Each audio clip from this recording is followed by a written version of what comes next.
क्या हाल है? सब बढ़िया होने एकदम बढ़िया। Good morning. देखिए, अपन पढ़ रहे थे मौर्य काल। कौन सा काल पढ़ रहे थे? मौर्य काल में कल कुछ पढ़ा था। मौर्य साम्राज्य की स्थापना कब हुई, किसने की, सब पढ़ा था ना। बहुत कुछ पढ़ा था। देखिए, कल आपने जो पढ़ रहे थे चंद्रगुप्त मौर्य। क्या पढ़ रहे थे? चंद्रगुप्त मौर्य। एक ग्रंथ थी जिसका नाम था मुद्रा राक्षस। लिखाया था ना मैंने? लिखवाया था या नहीं लिखवाया था? मुद्रा राक्षस नामक ग्रंथ की रचना की थी विशाखदत्त ने। किसने की थी? इसी मुद्रा राक्षस जो ग्रंथ थी उसमें चंद्रगुप्त मौर्य को क्या कहा गया है? वर्षल। क्या कहा गया है? वर्षल। जबकि जैन और बौद्ध साहित्य में क्या कहा गया है? क्षत्रिय। क्या कहा गया है? क्षत्रिय। मुद्रा राक्षस में वर्षल, जैन और बौद्ध में क्षत्रिय। वर्षल का अर्थ होता है निम्न कुल का व्यक्ति। निम्न कुल का व्यक्ति। देखिए,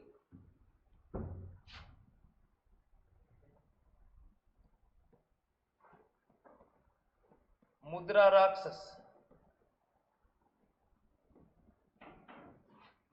में चंद्रगुप्त मौर्य को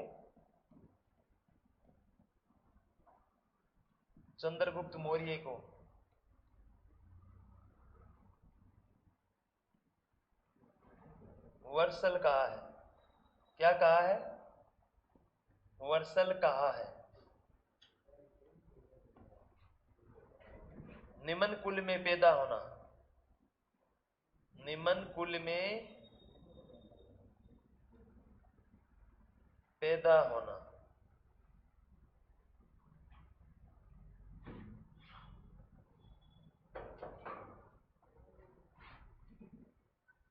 निम्न कुल का व्यक्ति कर लो। निम्न कुल का व्यक्ति।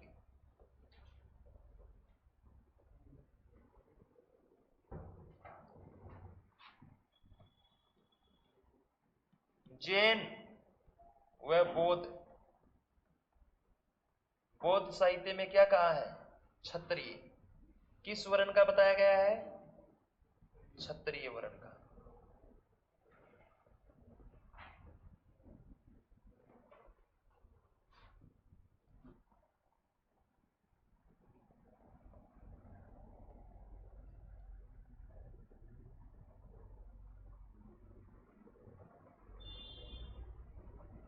बिंदुसार। कौन सा सार? बिंदुसार। देखिए, चंद्रगुप्त मौर्य के उत्तराधिकारी थे बिंदुसार। कौन थे? कौन थे? बिंदुसार का नाम सुना है? जो चंद्रगुप्त मौर्य के उत्तराधिकारी थे। उत्तराधिकारी मतलब उनके बेटे थे। क्या थे? और चंद्रगुप्त मौर्य की मृत्यु के पश्चात मगध का शासक कौन बना? बिंदुसार। और बिंदुसार का जो समय काल था वो कौन सा था? 298 से 273 ईसा पूर्व। कौन सा था? ईसा पूर्व। याद रखोगे? आपको पता है 298 ईसा पूर्व में सरवन बेलगोला कर्नाटक में संथारा व सलेखना पद्धति से चंद्रगुप्त मौर्य ने अपने प्राण त्यागे थे, जिसके पश्चात उसके उत्तराधिकारी मगध की गद्दी पे कौन बैठे? बिंदुसार। कौन बैठे? बिंदुसार। कब बैठे? 298 ईसा पूर्व। कब बैठे? 298 ईसा पूर्व। आगे देखिए,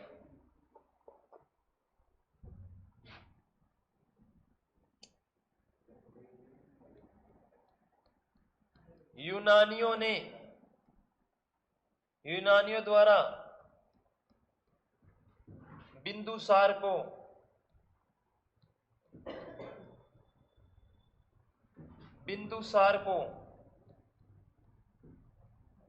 अमित्र घाट,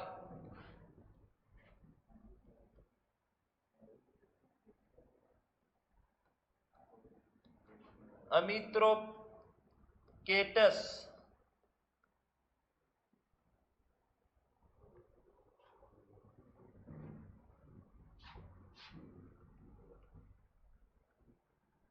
अमित्रोचेटस,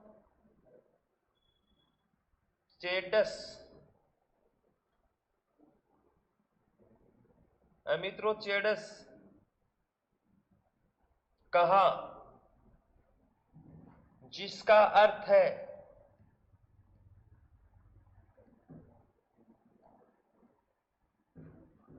शत्रु को मारने वाला, शत्रु को मारने वाला।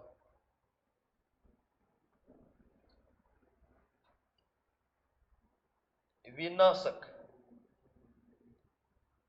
विनाशक का अर्थ क्या होता है? विनाश करने वाला।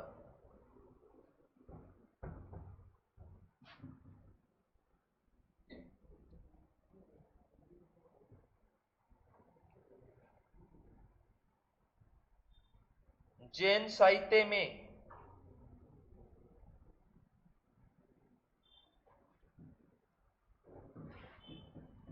सिंहसेन कहा,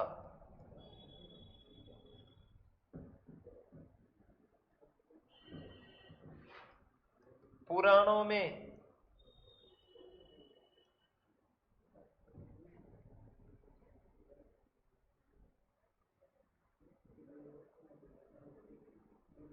नंदसार, भद्रसार, वारीसार कहा है।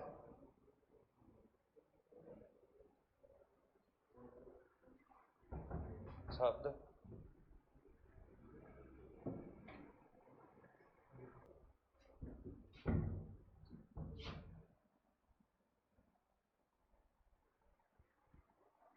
देखिए, चंद्रगुप्त मौर्य के उत्तराधिकारी थे बिंदुसार, और बिंदुसार मगध की गद्दी पर कब बैठे? 298 ईसा पूर्व।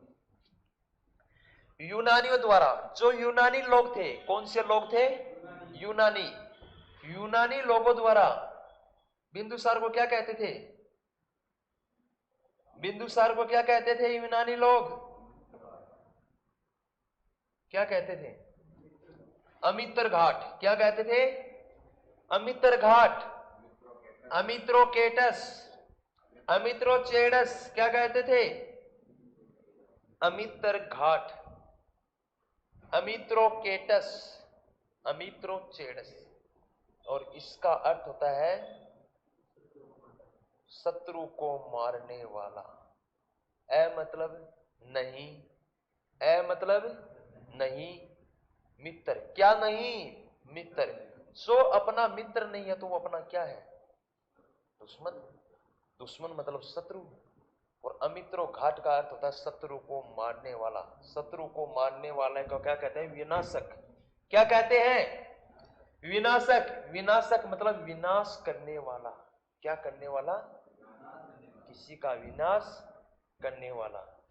तो याद रख लोगे, मौर्य काल के किस शासक को अमित्र घाट, अमित्रोकेटस, अमित्रोचेडस के नाम से प्रसिद्ध थे? बिंदुसार। कौन थे? जिसका अर्थ होता है शत्रु का नाश करने वाला, शत्रु को मारने वाला। जैन साहित्य, जैन साहित्य में बिंदुसार को किस नाम से जानते हैं? सिंहसेन। आपको याद करना होगा कि जैन साहित्य में बिंदुसार को किस नाम से जाना जाता था? सिंहसेन। कौन सा सेन? सिंहसेन। पुराणों में, पुराणों में किस नाम से जाने जाते थे? नंदसार। कौन सा सार? नंदसार, भद्रसार, वारीसार। नंदसार, भद्रसार, वारीसार। आपसे पूछा जाएगा निम्नलिखित में से किस शासक को नंदसार के नाम से जाना जाता है। चंद्रगुप्त मौर्य, अशोक, बिंदुसार, दशरथ, बिंदुसार। पुराणों में किस नाम से जाना जाता था? नंदसार, भद्रसार, वारिसार। जबकि जैन साहित्य में सिंहसेन। कौन सा सेन? सिंहसेन। नोट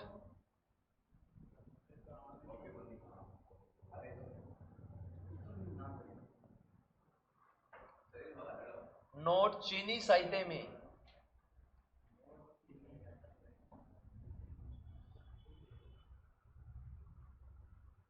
कौन सा साहित्य? चीनी साहित्य। ये चीनी वो नहीं है चाय वाली, चीनी साहित्य में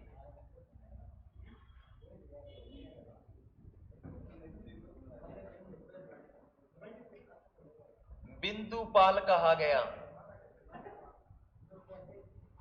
बिंदुपाल कहा गया।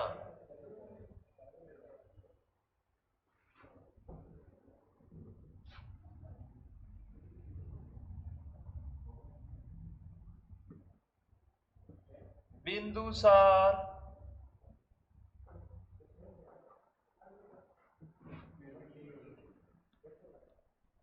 आजीवक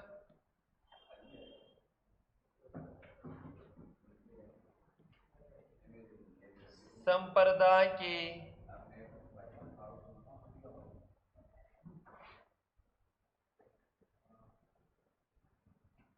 अनुयायी थे। क्या थे? अनुयायी थे।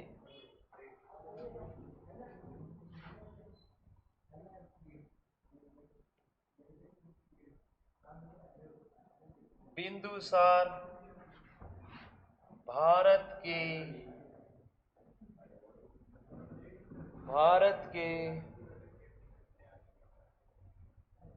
प्रथम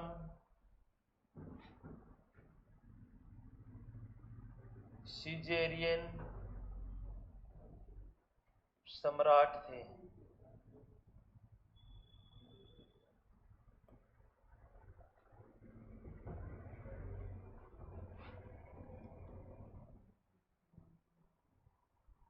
बिंदुसार के समय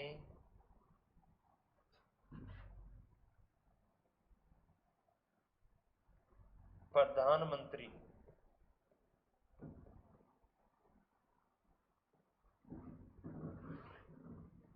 चाणक्य, राधागुप्त,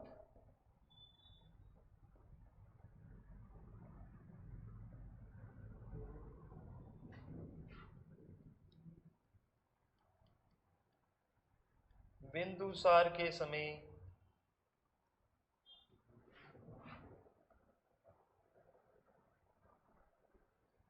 पांच सौ सदस्य की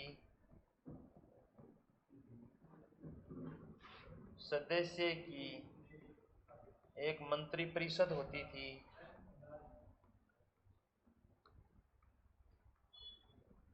मंत्री परिषद होती थी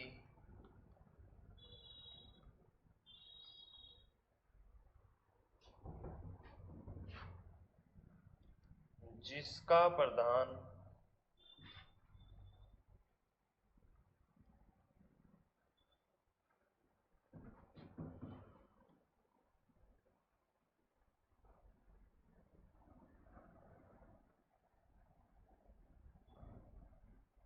खलनायक था।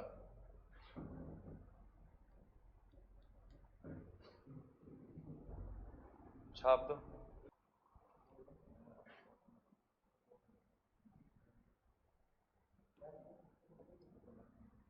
देखिए चीनी साहित्य, चाइना का जो साहित्य है, किसका साहित्य?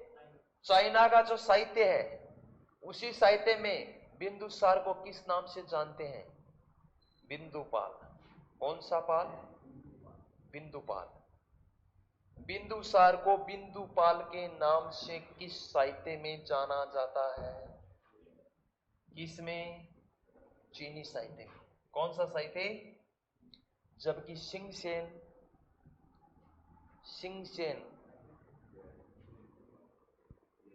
जेनिसाई थे। भद्रसार पुराणों में, नंदसार, वारीसार, शाबाश। बिंदुसार आजीवक संप्रदाय के थे।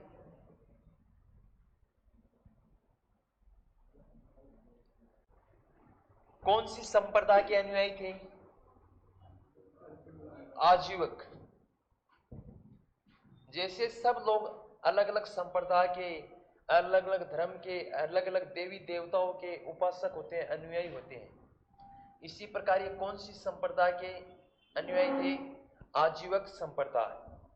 बिंदुसार भारत के प्रथम सिजेरियन सम्राट।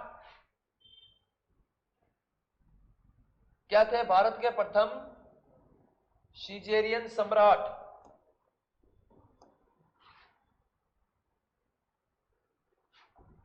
भारत के प्रथम सिजेरियन सम्राट कौन थे? बिंदुसार। कौन थे? अब सुनिए, सिजेरियन किस किस को पता है? सिजेरियन का कोई बताएगा?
सिजेरियन मतलब शल्य चिकित्सा के तहत ऑपरेशन के साथ जन्म लेने वाला। देखिए, तो भारत के प्रथम सिजेरियन सम्राट कौन थे? बिंदुसार। कौन थे? बिंदुसार। बिंदुसार के प्रधानमंत्री, बिंदुसार का जो समय था 298 ईसा पूर्व से 273 ईसा पूर्व, 298 ईसा पूर्व से 273 ईसा पूर्व का समय था। इसी समय काल में, उसके काल में प्रधानमंत्री कौन थे? देखिए, सर्वप्रथम चाणक्य। आपको पता है कि 298 ईसा पूर्व में चंद्रगुप्त मौर्य की मृत्यु हो जाती है। चंद्रगुप्त मौर्य के काल में प्रधानमंत्री कौन थे? चाणक्य। उसकी मृत्यु होती है तो उसका बेटा उत्तराधिकारी होता है, मगध का शासक होता है। तो उसके काल में भी प्रधानमंत्री कौन थे? चाणक्य। और चाणक्य के बाद में कौन थे? राधागुप्त। कौन थे? राधागुप्त। बिंदुसार के समय, किसके समय? एक मंत्री परिषद होती थी। जैसे सरकार में मंत्री परिषद होती है, राजाशाही शासन में भी मंत्री परिषद होती है, राजा को सलाह व सहायता देने के लिए। तो बिंदुसार के समय में जो मंत्री परिषद हुआ करती थी, उसमें कुल कितने मंत्री हुआ करते थे? 500 सदस्य बैठते थे। कितने सदस्य? 500। और इन 500 सदस्यों में जो प्रधान हुआ करता था मुख्य, वो कौन था? खल्लाटक। एक व्यक्ति था जिसका नाम क्या था? खल्लाटक। क्या था? खल्लाटक। वो इस 500 सदस्य वाली मंत्रिपरिषद का प्रधान हुआ करता था। आगे चले।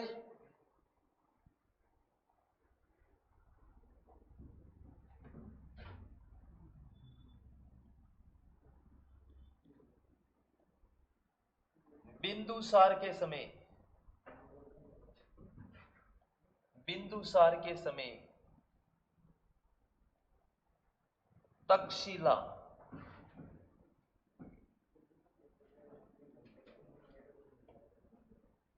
तक्षशिला में विद्रोह हुआ था।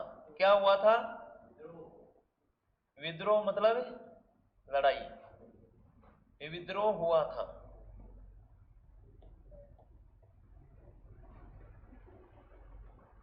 जिसका दमन करने के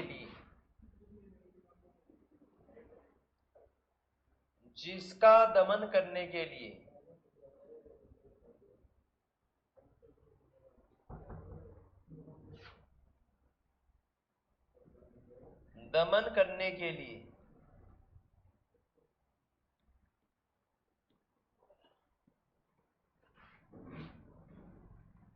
सुसीम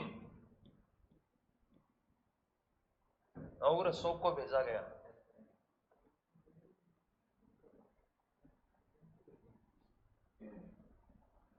अशोक को भेजा गया।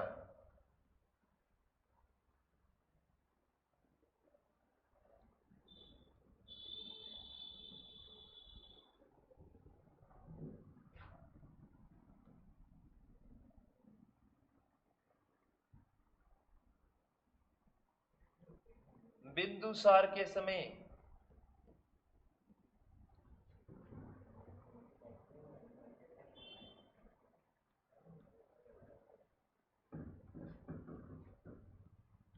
सीरिया शासक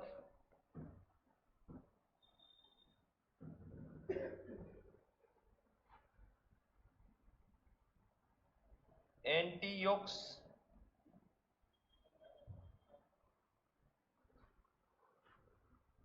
था, जिससे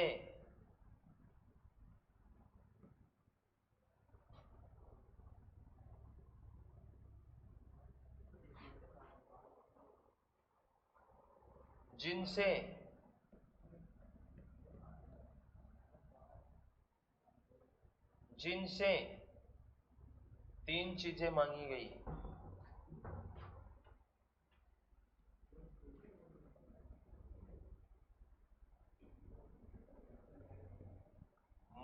गई।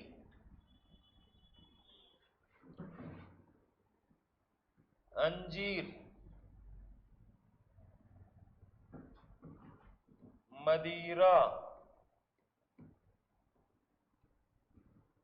मदिरा जानते हो क्या? मदिरा, दार्शनिक,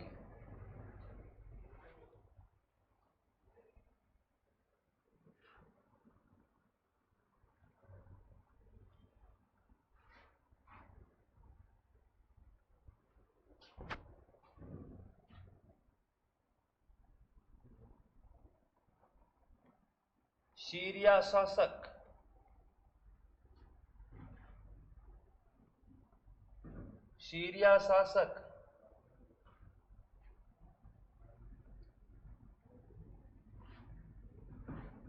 एंटियोक्स ने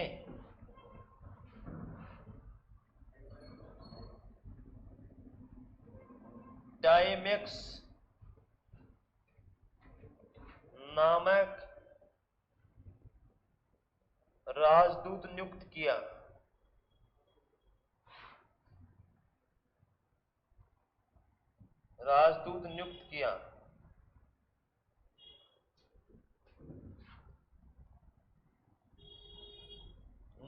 किया।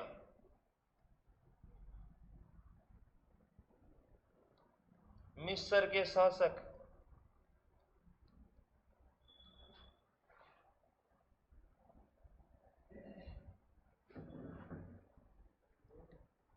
टोलमी सेकंड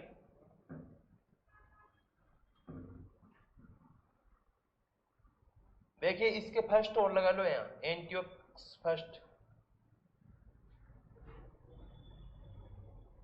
टोलमी सेकंड,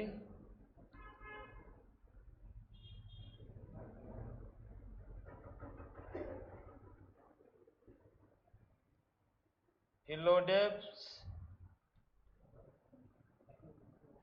ने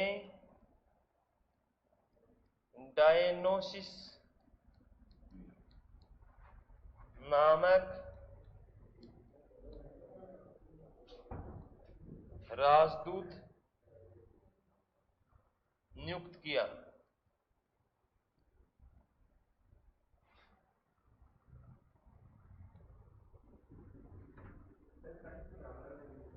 क्यों, क्या लिख दिया? ये साइंस में नहीं, छाप दो फटाफट।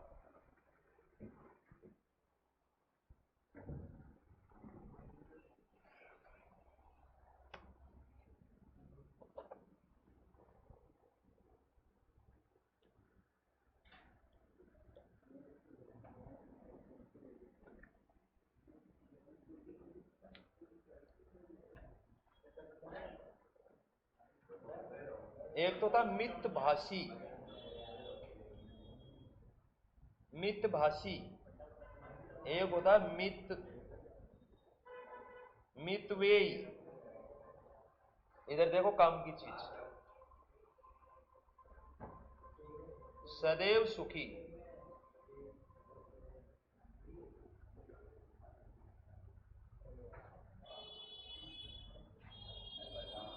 वाचाल,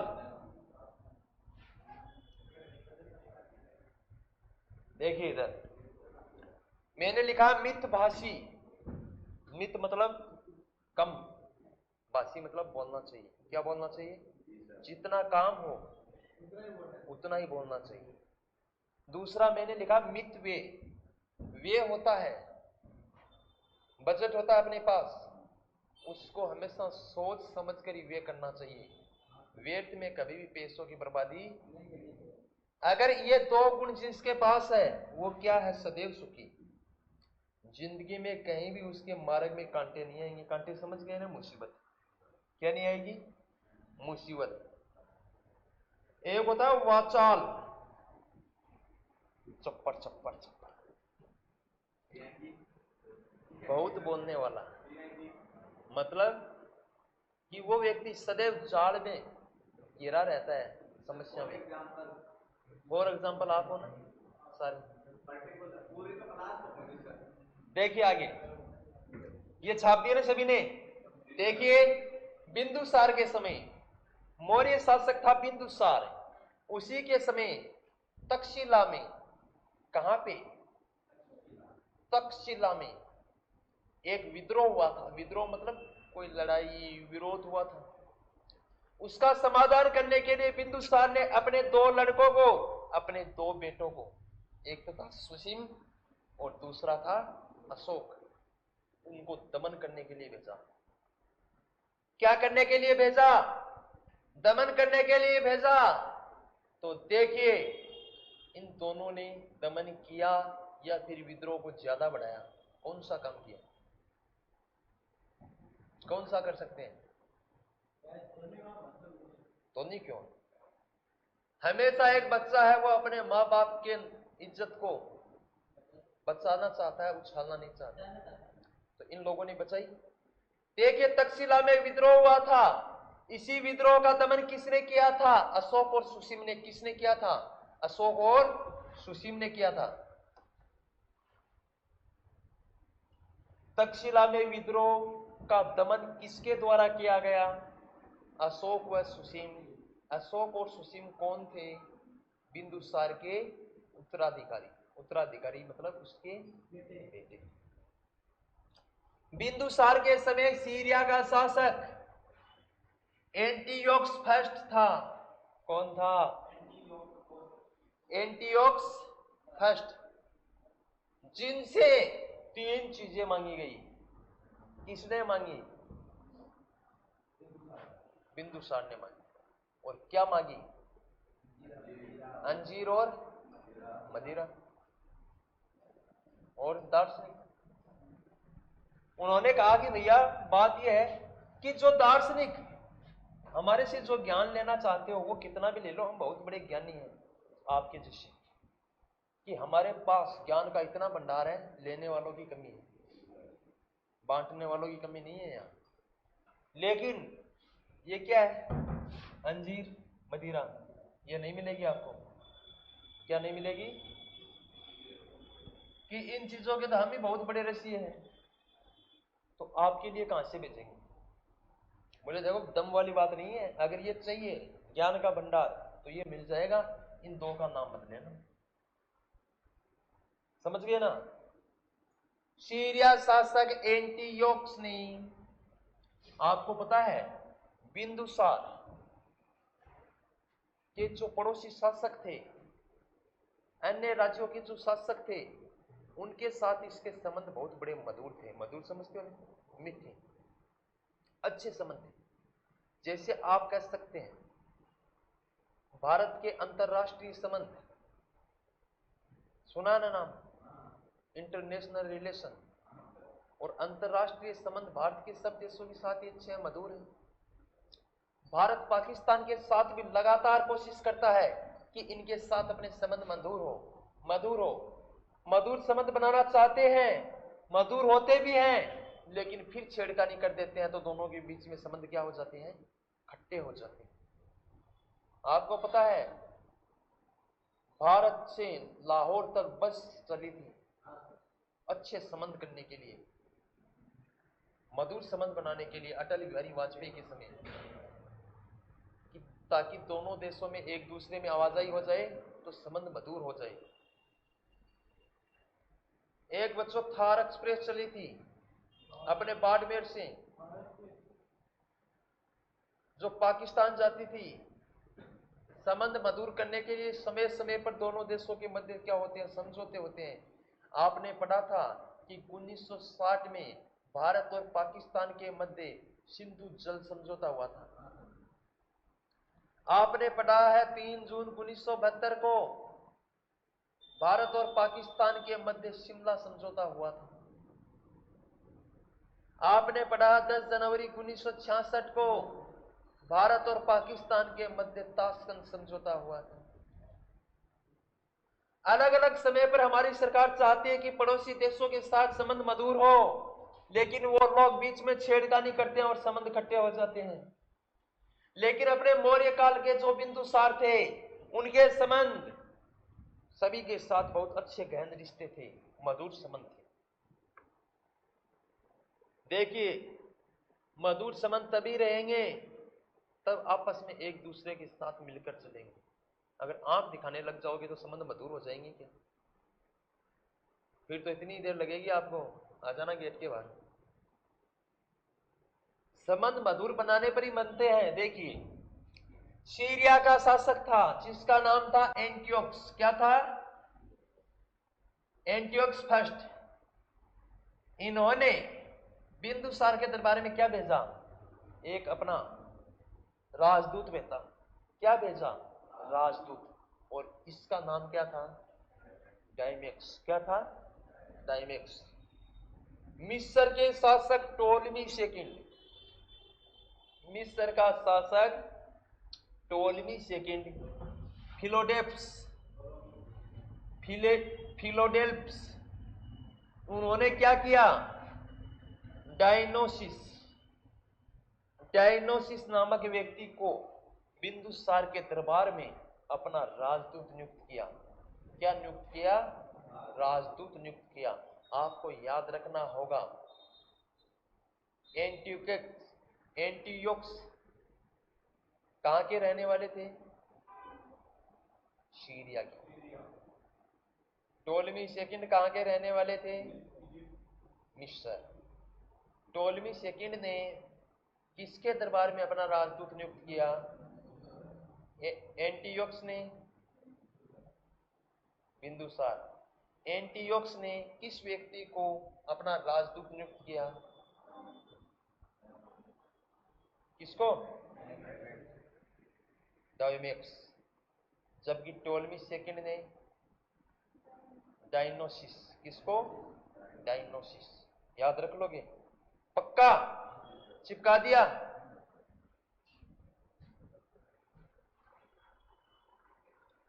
देखिए, ध्यान से सुनना है। चंद्रगुप्त मौर्य का अंतिम समय किस स्थान पर बीता?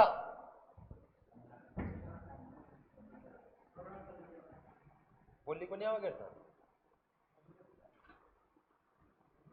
रामदेव जी का हाथ जोड़ो, जोड़े। श्रवण बेलगोला, कर्नाटक। उनकी मृत्यु कब हुई थी? 298 ईसा पूर्व। कब हुई थी?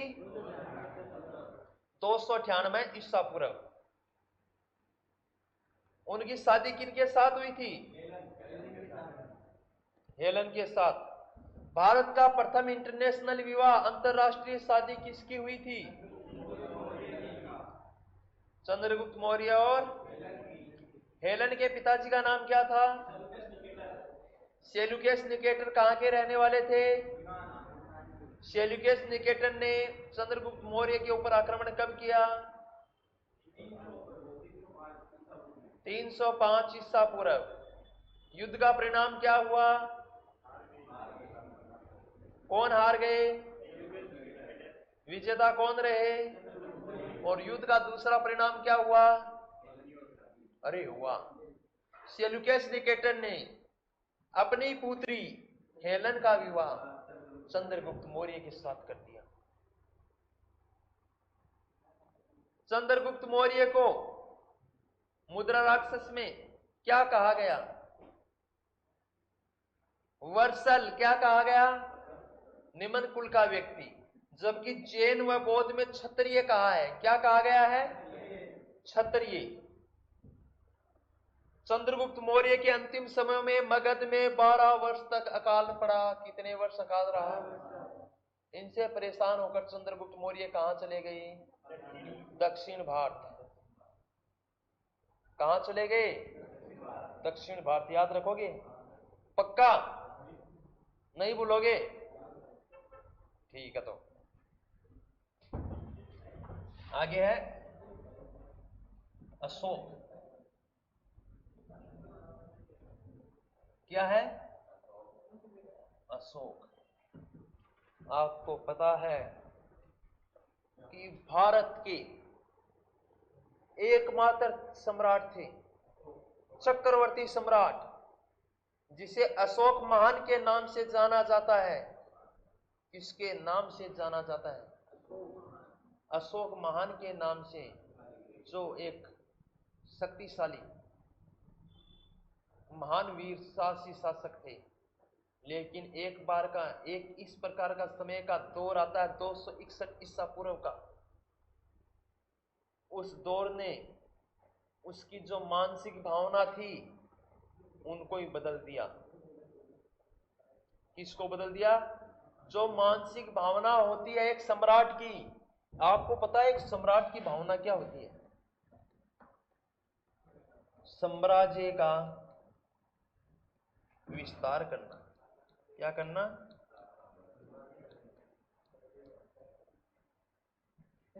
होती है।